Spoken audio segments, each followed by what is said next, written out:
अगर आपकी तालीम मिनिमम मैट्रिक है तो एज ए कैरियर आप इसको स्टार्ट कर सकते हैं। और इसका बेनिफिट ये होता है कि आप इस फील्ड के ज़रिए दुनिया के तमाम मुल्क की सैर भी कर सकते हैं। बिस्मिल्लाहिर्रहमानिर्रहीम। देखने, सुनने और चाहने वालों की खिदमत में प्रोफेसर मोहम्मद इकबाल का सलाम पहुँचे। ख़वातीन हज़रात और तलबा व तलबात, I am working on visa system and all over the world visa application system previous 13 years. I get training about this system from Malaysia. Now, Alhamdulillah, I have full command on Pakistan immigration rules 1979 and all over the world visa system and online visa application system. आज का topic ये है कि हमने discuss ये करना है कि अगर आप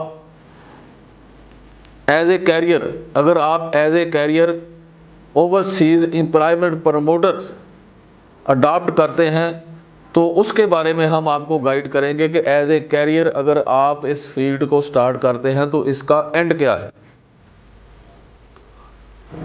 सबसे पहले हम ये एक्सप्लेन करते हैं कि OEP ये क्या होता है।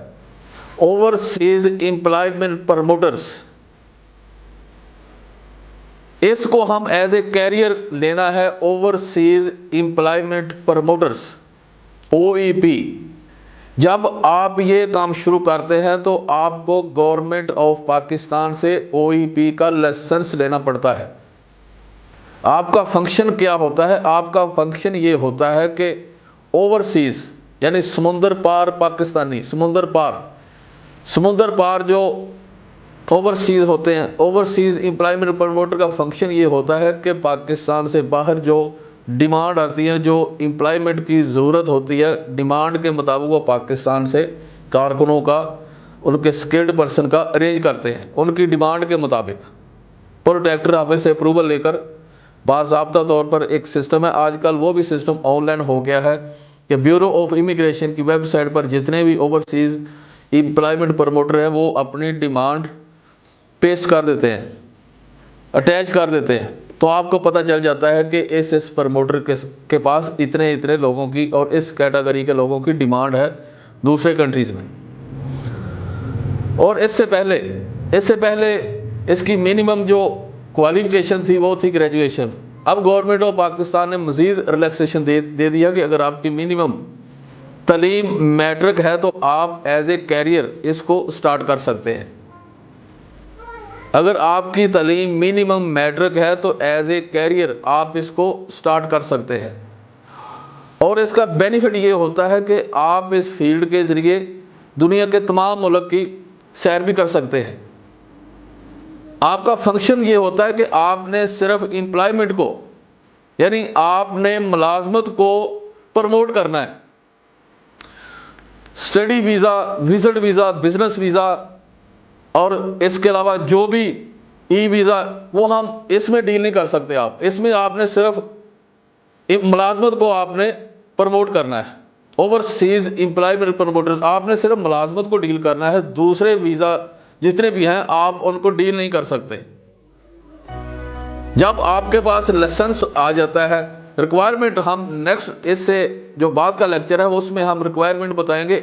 हम आज बता रहे हैं कि एज ए कैरियर अगर आप ओवरसीज एम्प्लॉयमेंट प्रमोटर शुरू करते हैं तो उसके बारे में बता रहे हैं कि उसका फंक्शन क्या होता है।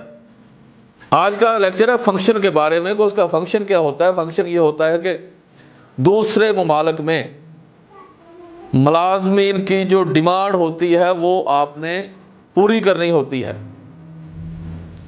ये एक सिस्टम है गवर्नमेंट ऑफ पाकिस्तान का। फॉरेन कंट्री से जहां आप डिमांड लेकर आते हैं, प्रॉपर एग्रीमेंट है, उसके मुताबिक आपने हर चीज़ करनी होती है।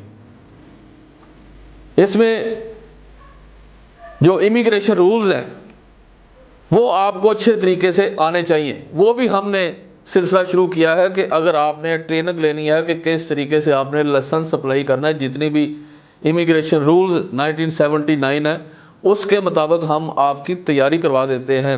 और इंग्लिश की जो कमी पेशी है वो भी हम इम्प्रूव करवा देते हैं कि आपको इंग्लिश बोलने में समझने में किसी किस्म की कोई दिक्कत नहीं आती, जो भी परेशानी है वो हम दूर कर देते हैं। तो इस सिलसिले में जो भी आपके जहन में सवाल हो वो पूछ सकते हैं, कमेंट्स सेक्शन में पूछ सकते हैं।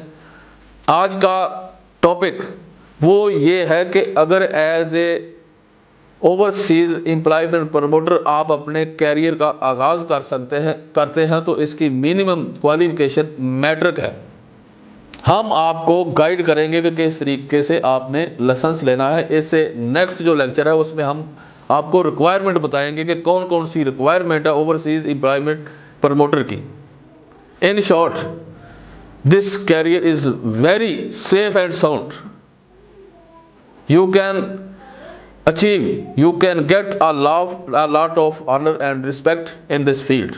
इसके साथ मैं इजाज़त चाहता हूँ। उम्मीद है कि लेक्चर आपको पसंद आया होगा। पाकिस्तान जिंदाबाद।